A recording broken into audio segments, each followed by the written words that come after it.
So welcome to Carving a New Path. For anyone who's new, to briefly tell you, this podcast is filled with stories and tools and resources to help you pause and reflect on the life you are living and opening to new possibilities. Most of us were raised in a society that encourages productivity and do. And it isn't until a life circumstance like a job layoff or an illness, the birth or death of a loved one, or COVID-19 comes along and disrupts your daily routine, that you finally slow down to pause and reflect on your life. And in the stillness of slowing down, you have an opportunity to carve a new path. So every show has a guest, a topic for us to explore with a tool or resource. And so today's show is called Shh, Telling Secrets in the Dark with Friends, AKA Writing About the Taboo. Well, my guest is Sofia Wren. And before I tell you more about the show topic, I'm going to tell you a little bit about Sofia. She is a writer, a musician, and spiritual support for writers and creators around the world. Beginning her work almost 10 years ago, she's been described as having spot-on intuition, positive vibes, and a gift for words that inspire. She has an MA in spiritual and pastoral care from Loyola and a passion for helping unconventional people to always know what to do next because they can hear their intuition and trust it. And she just put out her book, Freedom Year, How Trying to Be a Dominatrix and Failing Changed Her Life. So let me just say welcome before I read the description of the show. So welcome, Sofia. Thank you. Thank you for having me. Well, it's so wonderful to connect with you, and we're going to get into the topic in a minute, but I just want to say welcome back to the United States. I know that you have only been back for a short time, that you were in Japan. Yes. And I don't know, anything you want to share about that as we get started? I loved being in Japan because I fell in love in Japan, and I was able to have some time off to just write and bike around the rice paddies in the sunshine and breeze with my wonderful man. And my heart is still there. But I'm also glad to be back connecting with my people here in Maryland. It's a lot easier with the time zone. Yes. And yeah, so there's all kinds of good things going on. And you finished your book. And I finished my book. I keep forgetting. Like an 8-year journey for you. So that's really cool too. All right, let me just read the topic briefly to people so that there's an idea. The things that you are not supposed to say can be difficult, yet fulfilling to write about. Sofia discusses the journey of dancing with fear and tapping into her life's secrets to write her recently published book, Freedom Year, How Trying to Be a Dominatrix and Failing Changed My Life. So yes, I'm saying it more than once, so you really hear it. And what did she say? Right. Someone asked the other day, what did you say? Right. You have to say it twice. And we're also Sophia's going to share some tools that helped her clarify what to publish and what to hold back, as well as make the process of writing and publishing taboo topics go more smoothly. So, okay, so let's just dive in here because there's a lot we can do to talk about your book, and I'm excited, and I know that you'll be on, we're going to do a couple of shows, I'm sure, during the rest of this year to talk about writing and your process of writing your book. Absolutely. Yay. But one thing I want to just start with is I was asking you about a title. So what made you suggest the title? It popped in my head. I wanted to talk about writing taboo subjects because I hear a lot of writers have this sort of problem. And just calling it like secrets in the dark, kind of it makes it like a bigger space for us to think about all the things that we feel like we're not allowed to talk about. Mhm. And like when you're thinking, oh, I want to write a story, you might think, oh, but wait, I want to say this thing about my ex-husband. And like, oh my God, I can't talk about that. And there's so many things like you can't talk about. And that's something that gets people blocked in their writing process. I know it made it a lot more complicated for me to write my story. So, but the picture of like, telling secrets in the dark is kind of like how it could be.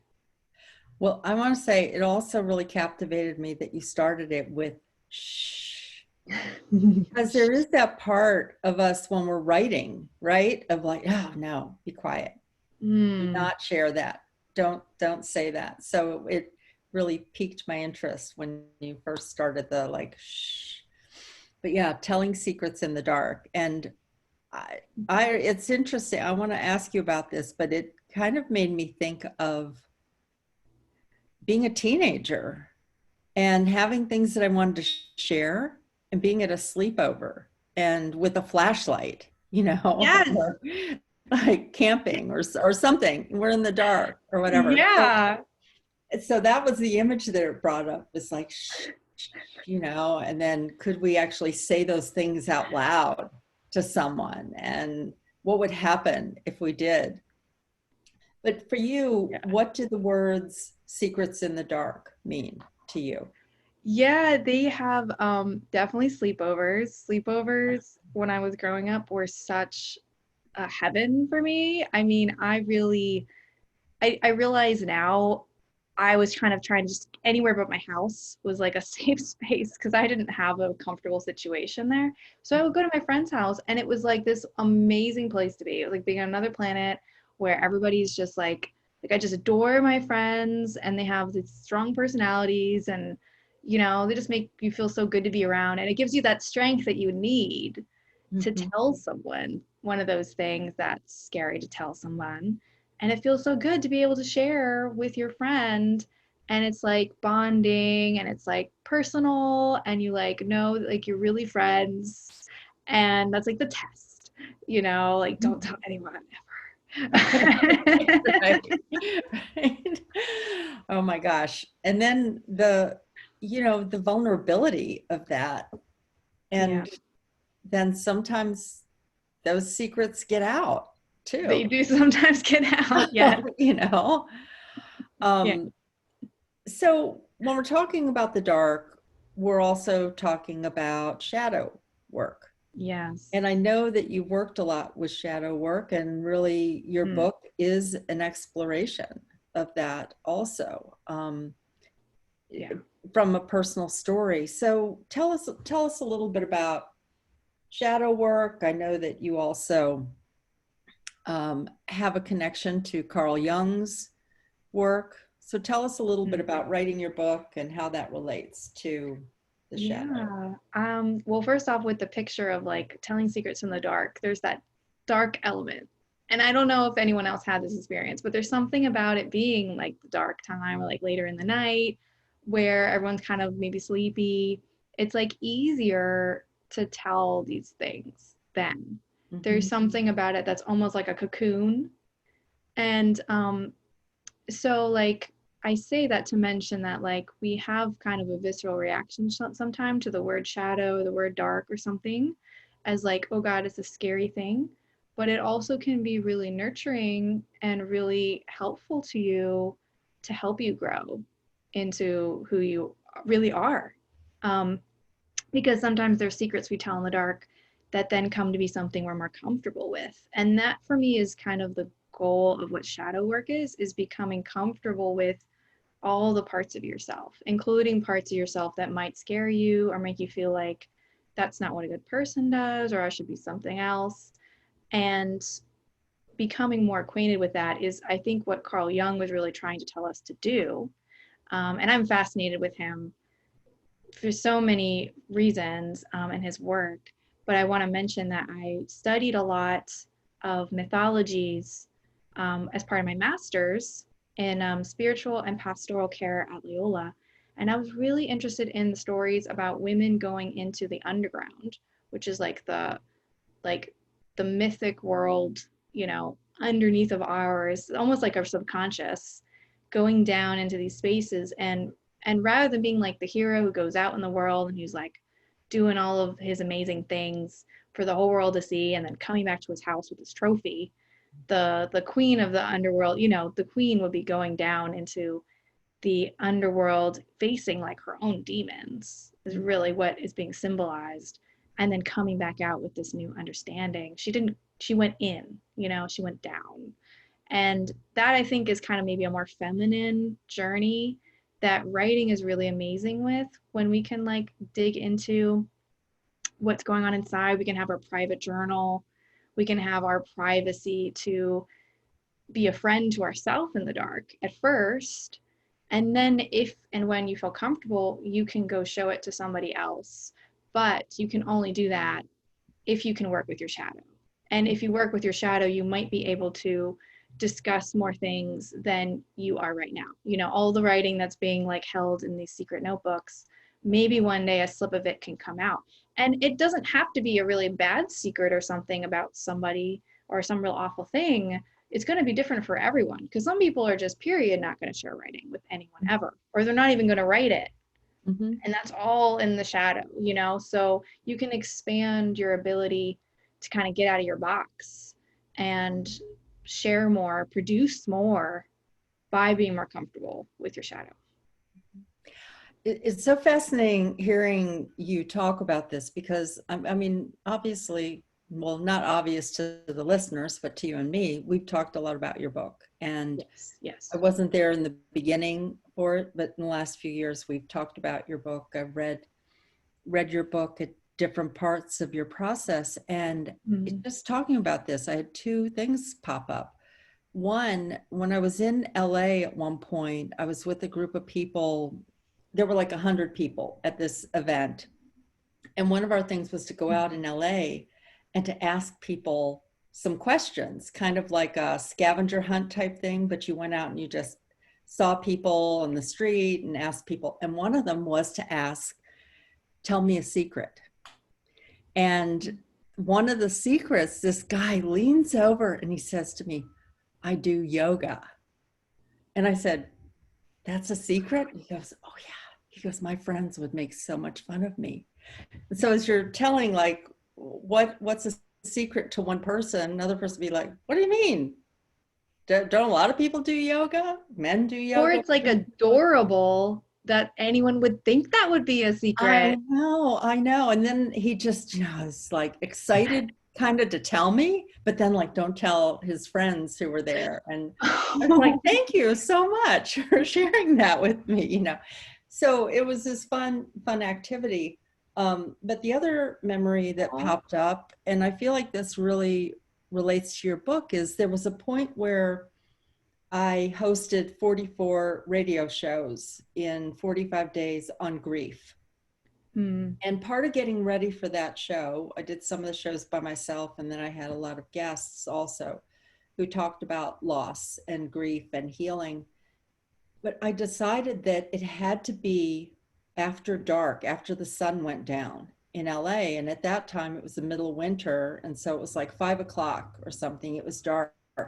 And I'd always start out like, like, hello, listener, like, we're in the dark.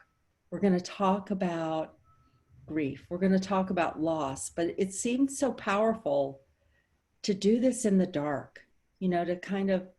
So one question I have for you is, and maybe this leads into you talking about the tool, but how did you create a space for yourself to let yourself kind of go into the dark, go into the underworld, and explore those feelings that can be hidden, in the story? You might think about, oh, well, we did this and we did that, and there was this person, there was that person, but to really go into that space. Mm-hmm. Well, now that you're asking me, we definitely going to talk about one tool, which is EFT, or tapping, and that's really been helpful. But I'm also thinking of so many other things that went in conjunction, like almost like my whole self-care protocol, But one thing that really, it's for me, it's really about like sinking into the emotions of it. And so anything that's helping me get in my body and feelings, not so much my head.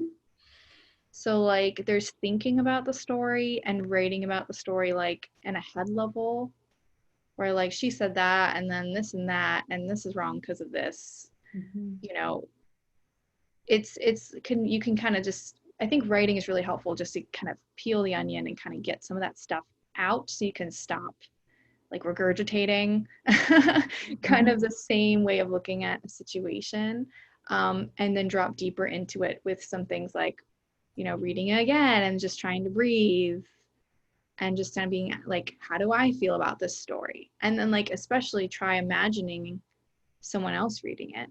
I think immediately you'll feel something, right? Mhm. Mhm. And that's like, oh God, you know, that kind of awareness of like somebody's watching, um, can be helpful and harmful. It's like helpful when you want to trigger yourself because you're going to tap or you're going to do something that's going to like process it. So like I did a lot of this so intentionally. Like I intentionally tried to work through this stuff because I was learning a lot about EFT. I was learning a lot about tapping. And what it taught me was that avoiding how I felt about things was causing me to waste a lot of energy and time. And Mhm. I wanted to make faster progress. So it didn't seem logical to me at first, but I came to see that this is the most effective way to like save time and get a lot of things done, even though I'm a really emotional person and I have like so many like triggers and reactions to everything going on. But I'm able to ride it because one thing I found really helpful, if I could handle it, was to think about what the worst thing I could possibly feel right now would be, you know, with this book or another endeavor. Like, is it going to make me feel like a failure? Is it going to make me feel humiliated? Am I going to feel like a loser? Am I going to be like really small and powerless or sad or what? You know, what do I not want to be? That's that like shadow of like my worst version of myself that I am trying actively not to become. I'm trying to avoid it. I would Mhm. just go and just imagine the feeling and what it would be like to feel it and explore it in my body. And I would set a timer for like 10 or 15 minutes. Mhm. And this is, I mean, it's so wild because it costs literally no money, but it Yeah. has been more effective than some things that I've paid like a lot of money for, you know, that were some kind of like way to relax or therapize myself or do all those things. And they're all good, but just sitting in the feeling that I don't want to feel for 10 minutes really helped. And tapping is basically like the next level of that when it's just too hard to just sit with all the feelings because they really don't feel good. Like tapping is a way to kind of like move it through me more quickly and kind of feel like I'm like cleaning out some inner trash or something Mhm. that's like collected over time. And I found that like there's a lot of different ways you can use EFT, so it's very confusing when people just jump into it and want to learn about it. So the thing I recommend starting with is forgiveness tapping, which is where you're like holding on to something, kind of feeling like you could have done better at it. Mhm. And there's a lot of things in our past that we know now. I'll say, you know, I know now I could have done better at this or that thing because I'm on the other side of it, Sure. right? But I was doing the best I could at the moment, and you know, I love me past me. Mhm. She was cute, you know, like, and I feel a lot better about past me now that I've done a lot of like tapping and things around it. And especially when you're confronted with it on the page or like thinking about telling people about something.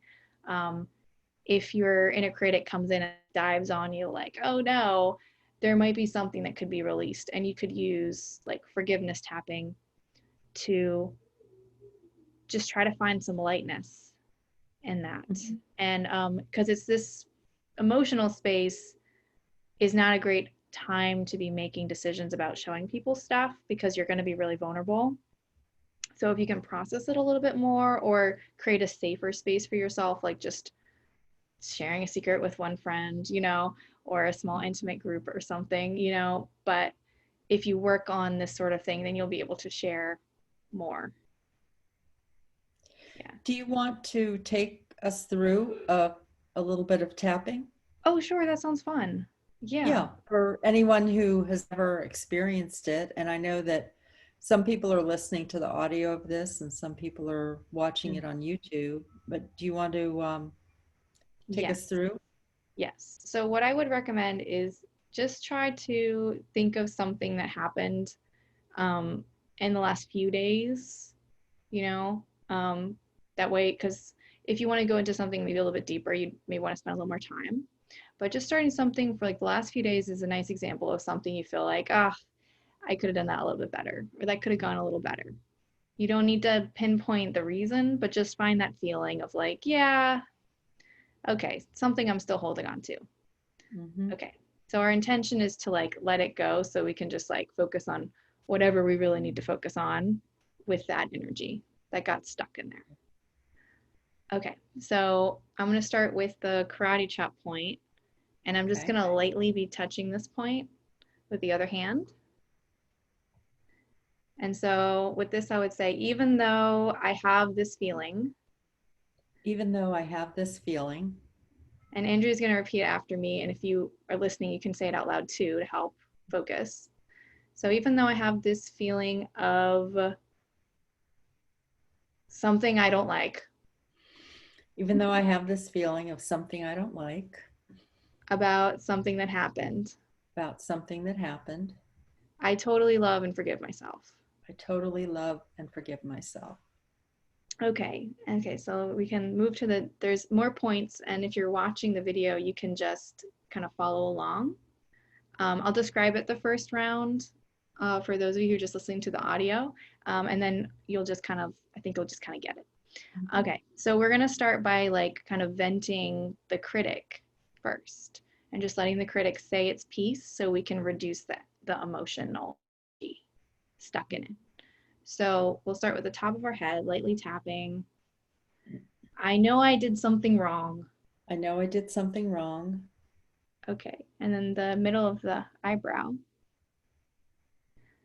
I hate that I did something wrong. I hate that I did something wrong. Other side of the eyebrow. It makes me sad. It makes me sad. And then under the eye. All these things were done wrong. All these things were done wrong. Under the nose. So wrong. So wrong. Under the mouth. I'm so right about this. I'm so right about this. And then a collarbone spot under the collarbone. I definitely did something wrong.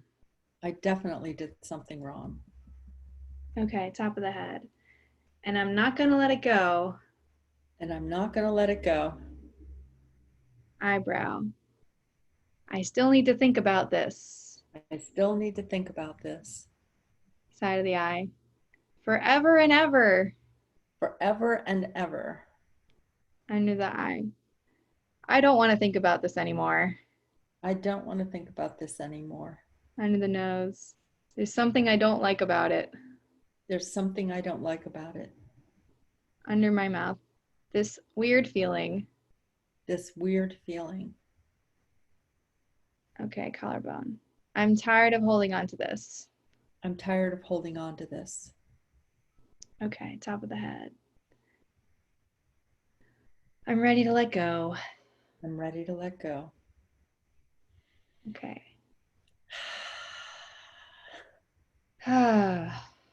And if you're feeling anything else as you go, you can just like pause this and like keep venting and things.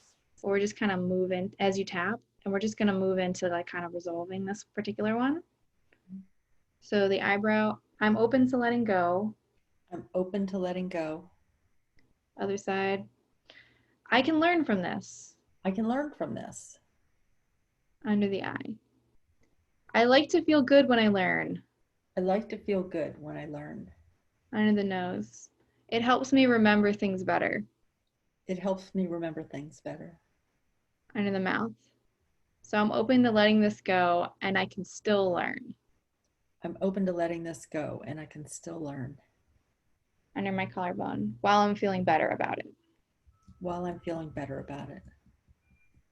Okay, top of the head. And I totally trust myself.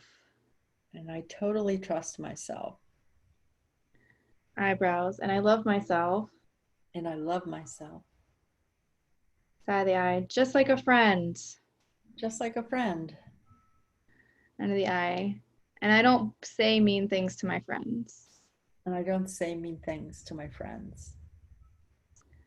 Under the nose. I try to tell them nicely when they did something wrong. I try to tell them nicely when I did something wrong. Under the mouth. So I'm going to be nice to myself. So I'm going to be nice to myself. Okay, so then I would just like shake it out a little bit. Whew. Hmm.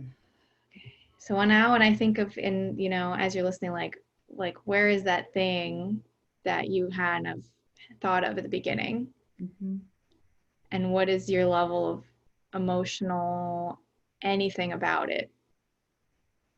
And like, did it go down a little bit? Or did you feel anything, Andrea? Definitely for me, I feel lighter.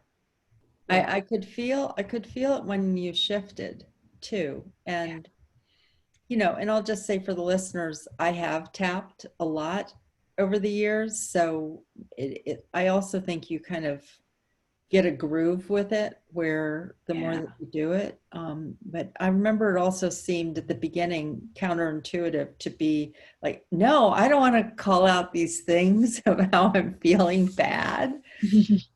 I don't Yeah. want to do that, but it really does. That's part of the shifting is to And clear it's so great to say it out loud, like, especially if you kind of freestyle it, you kind of get into it and you sort of start freestyling what's coming up. it. Hmm. And, I've said some, and you just know this isn't like your real opinion. This is just something your mind came up with on its Yeah. own, pretty much. Yeah. And just letting it out is like such a big pressure reliever because you don't even realize it was kicking around your head sometimes. Like, Hmm. oh, wow, I didn't know I was so attached. I didn't, yeah, even know that was there until you get going. And then it's like the balloon loses all of its air. Yeah. I know there have been times where I've started tapping and I'm saying these things to myself like they're really true. And at some point, it's just like, I don't even really believe that. I'm not really sure why that is even there. But it's like, well, somewhere, Some it, part of me is holding on to something. yeah, Yeah. yeah. And it could have even been somebody else's stuff that you just heard and it imprinted or something. And then, Yeah. or somebody told you that, um, I don't know. I was just thinking about writing, like kind of like things that people will say, and you go, "That's actually not Oh. true," or you can't Yeah, write about our that. mind makes these interesting divisions of things. Yeah. Like I've been talking to a lot of writers lately, and one of them had told me that like some writing was really easy for her to do, Hmm. and then other writing was really hard. And that's always like a flag to me of like, isn't that interesting? Like I wonder how you're holding it differently in your mind. Hmm. That this thing is just like breezy easy, but the other thing is like there's all this motion when they talk about it that I feel Yeah. myself, that there's something like kind of heavy that makes it this huge thing. um yeah, so it's so interesting to kind of like poke around a little bit and like see Hmm. what's that about. Yeah. What's Well, that? let me just ask you, since that came up, is that as you were writing your book, there are different points of writing. There may be the kind of creativity, downloading of ideas and Mm. or taking stuff out of a journal, journaling and everything. And then there's a point where you start to look at, and I want to say this to the listeners, like, do not decide in the very beginning what you're going to include in a book and what you're not. Just let it flow, let Mm, it come out. I agree. When you got to the point where you were going to finish this book or you're going to really put this into form, Mm. how did you decide what to talk about and what not to talk about, what you were going to publish, what you weren't going to publish? Can you Yes, and share that's a kind of really that big, process? and I definitely want to double down on what you said about, just writing it. I began by just writing it just all out, just Mhm.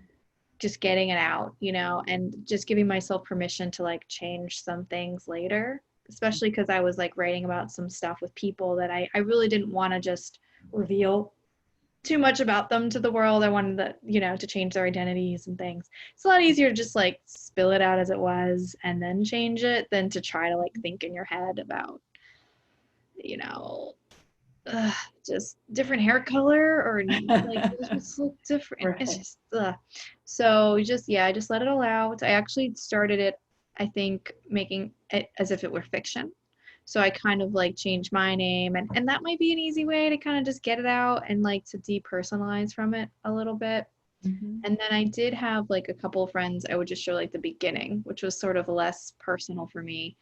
Um, and that helped me to understand like that the beginnings are hard. Beginnings need to be a certain way structurally to kind of introduce your story. You can't just start any old where.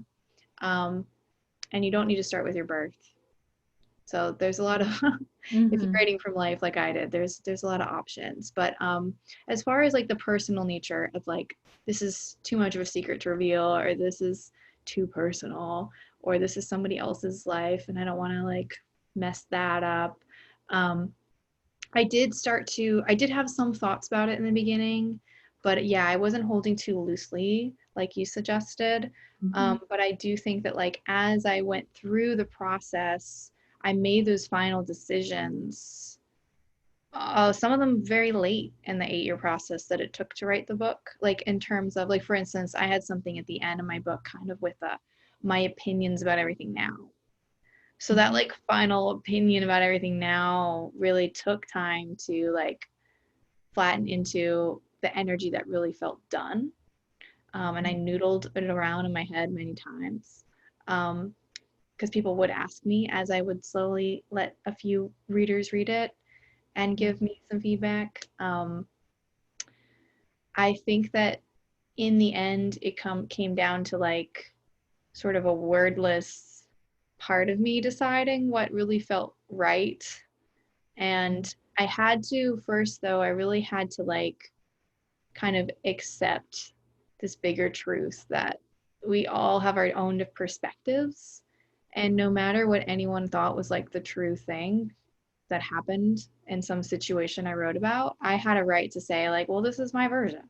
And not everybody will remember it exactly like that. I mean, I dug around in my head and I tried to get it as right as it's going to be, but ultimately like, yeah, this is my take on it that just feels me, and I lost that emotional angst that was there earlier in the process about is this right, to say it this way. Um it just yeah, really like kind of the emotional processing really made a big difference. How did you decide who to share the Mm. book with along the way? Hmm. And do you have any tips for that for people who might be writing and want to share it with someone? Yeah, I do have tips for that. My first tip is like, yeah, definitely be cautious in the beginning who you share it with. And if you can do it in a way where,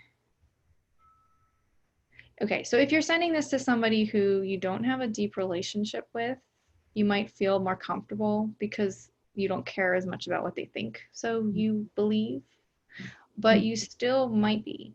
And they might not know you well enough to like give whatever feedback in a way that's really helpful to you. You do have to like it's really good to like kind of guide people as to like what you want them to look for.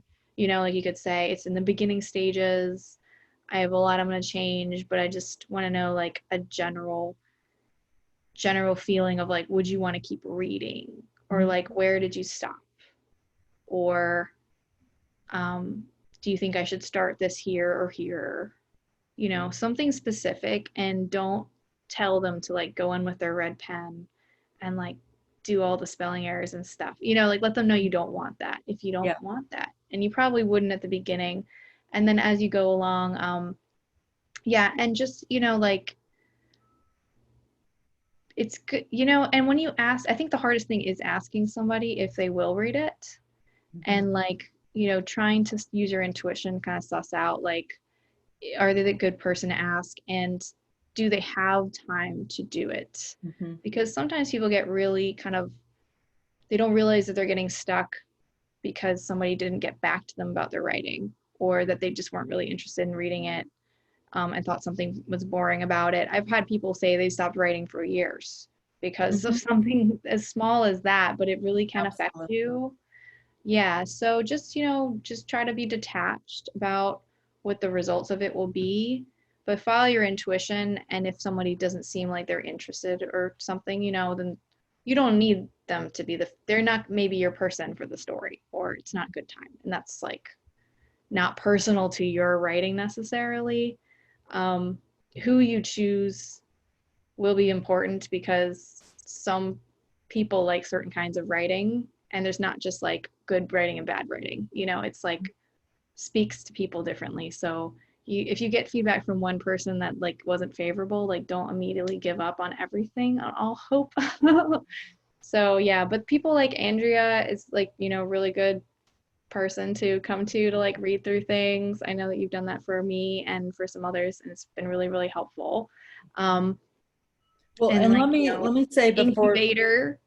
yes, the writing incubator, absolutely, and we could mention that. But one thing I want to circle back to is that you were clear about the kind of feedback you were looking for also. So like to Yes. send something to a relative or your best friend out of the blue and say, "What do you think?" is not the first way to get feedback. No. And um, No.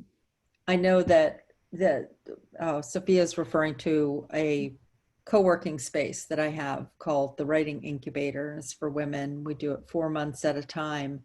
And there are other writers in there, and I've also read things for people, but I'm always asking, what is it that you want me to look for Mm. at this point? Hmm. I've learned that over time.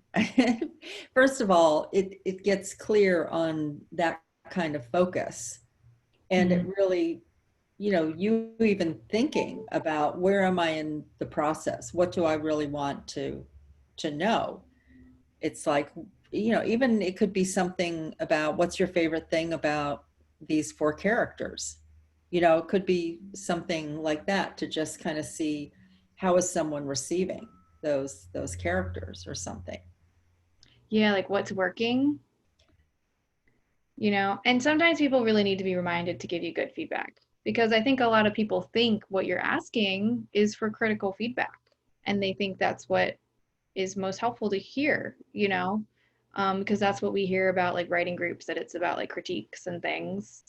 And, I think there's I know in myself, I used to think being proficient at something means that you know how to criticize it the best. So then that's like shows how you get an A in school or something. And so to be reminded, to have people prompted, like, what's working? And like, yeah, what do you Mhm. like explicitly ask them, um, and don't like assume that what you are thinking they're going to look for and what they're going to look for are the same. It's good to spell it out if you can. Yeah. Another thing that came to me, another question is something like, um, what would you like to know more about in this Mm. story? Kind Or of like, like, yeah, it's kind of like what's missing, but not as a critiquing. Just say, where did you, were you curious about wanting to know more? Or it's like what would you framed want to, positively, and it's right. good because like I feel like for me writing is like my baby. So when people criticize it, it's like very, it's tender. And Mhm. I did have reactions the first time. There were like things people said that didn't sound favorable, but in the end I did incorporate them, a lot of them, not everything, but I took from it something that I learned. um, but if you can set it up in such a way that it will be gentle on you while still, when you're ready, getting some feedback to develop it, Mhm. healthy balance. Yeah, absolutely. Hey, to go back to the EFT for a minute, the emotional freedom technique. Do you have anything on your website these days that people could learn about Yes, it? Or I'm putting up some new material on sofiawren.com/forgiveness. okay, I've done a lot of things in the past, like I've got a PDF on how to do this and like the different stages of like a really good deep forgiveness tapping session. So you can apply that to things going on in your writing and creating right now. So you can make progress on them and then feel more connected to your intuition through the end. And that will help you make all your decisions that you need to make about it. And hopefully make it more like healing and fun. And I think that it's important to write, like I said, this shadow work is important, like kind of this taboo material that isn't born yet, that's something you want to say or create that's like kind of testing the edges, testing your comfort zone is like there's some magical stuff there that's really important to share with other people. beautiful. And I know that there's on that same page, and the link is in the show page information also for anyone who didn't write that down right away, but it's in the descriptor. But there's information about your book there also. Yes, Yes. I'll put a link there too. Yeah. Okay. Sounds good. Um, so, this whole thing, as I'm thinking about us kind of wrapping up our conversation about shadow work and taboo and secrets and everything, I'm I'm aware of how there are different times during our lives, and certainly right now, as we're recording this, we have a global pandemic, and we have um, in the United States, there's a lot going on politically. I know that there are other countries that are going through this also, where people are standing up and wanting change to happen. And it just, it makes me think about how important it is to be in touch with what the feelings are that are happening, and that sometimes those get pushed down, and that the power of really tapping into the shadow. Could you speak to that a little bit? Because I know you've written a book, but you also have Yeah. done a lot of work with that and with clients too. And it's making me think about Carl Jung wrote a book called The Undiscovered Self. And it's small and short and it's very to the point, and it's talking about World War II and how in the world we had a leader that became Hitler, and how the power of the collective is something that people can tap for good or for bad, and it can be terrifying to see these things happening in the world that we don't have control over, that are happening on like a collective scale, whether it's from nature, viruses, or human-made chaos. Um, but in the end, Carl Jung really truly believes that the power is in the individual. It might not seem like that logically, but the individual has a power to change within and then kind of like create, radiate from there into the collective with everybody else. So it's like the most important thing we can do right now is to face our own shadow and to work on our own stuff. Mhm. Beautiful. Well, that feels like a completion. Is there anything else that you want to say to the listeners? Yeah, I want to say, when I wrote my book, trying to be a dominatrix and failing and how that changed my life, it really told me to trust myself and to trust that it didn't need to fit into a tiny box of how I was supposed to be. And from one extreme to another, of being too pushy or being too doormatty, there's a way to be an individual outside of all of these boxes that we hold in our head. And I just want everybody to feel free to have fun breaking open the box, and it's not all serious. It can be fun too, just like telling secrets in the dark with your friends. So it's That's more fun than right. That's right. that. There's like, nervous excitement and titillation. Yes, right. So like, oh, I hope everybody gets to have that feeling. Yes, I love that. All right. Well, thank you for being here and for this conversation. I know we'll have many more about all kinds of things. And Yeah. I just want to say thank you to everyone for listening.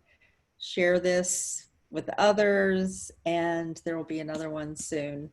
And be sure to go to sophiawren.com/forgiveness. It's right there. You can see it on the show page. All right. Thank you. Thanks, Thanks, Sophia. guys. Thanks, Andrea. All right. Bye bye now.